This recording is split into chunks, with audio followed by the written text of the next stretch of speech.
5,83,00,000 രൂപ മുടക്കി പണി കഴിപ്പിച്ച മാവേലിക്കര താലൂക്ക് ഓഫീസ് മന്ദിരത്തിൻ്റെ ശോചനീയാവസ്ഥയാണിത്.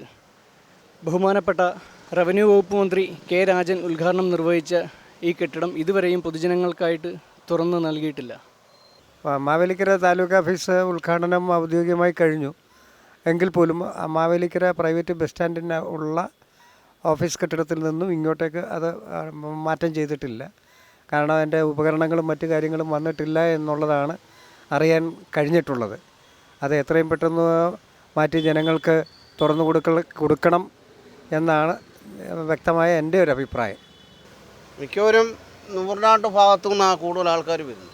നൂറിനാട് മേഖലയിൽ നിന്ന് ആൾക്കാർ വരും. വന്ന് ബസ് ഇറങ്ങി ചോദിക്കും ഇവിടെ തുടങ്ങി നമ്മൾ ഉദ്ഘാടനം കഴിച്ചെന്ന് പറയും. ഇവിടെ വന്ന് നോക്കിയിട്ട് പിന്നെ അവർ ഇവിടെ ഓട്ടോയും പിടിച്ചുകൊണ്ട് അവർ ബസ് സ്റ്റാൻഡിൻ്റെ അവിടെ പോയി നോക്കുന്നു. ഇപ്പോൾ ഇത്രയും ദിവസമായിട്ട് ഇവിടെ തുടങ്ങിയിട്ടും തുറന്ന് പ്രവർത്തനം ആയില്ലല്ലോ. ഉദ്ഘാടനം കഴിഞ്ഞ് തുറന്നു പോകുന്നുമില്ല. പിന്നെ മുനിസിപ്പാലിറ്റിക്ക് കുറേ കടം കൊടുക്കാനുള്ളതുകൊണ്ടായിരിക്കും തുറക്കാത്തത്. എല്ലാ മറ്റു കാര്യങ്ങളൊന്നും അറിയത്തില്ല. ആൾക്കാരൊക്കെ ഇവിടെ തിരക്കൊക്കെ വരുന്നുണ്ട്. പിന്നെ എന്തോ അതിൻ്റെ ഫർണിച്ചറുകളൊന്നും വന്നില്ലയോ എന്തോ അറിയത്തില്ല, തുറന്നിട്ടില്ല.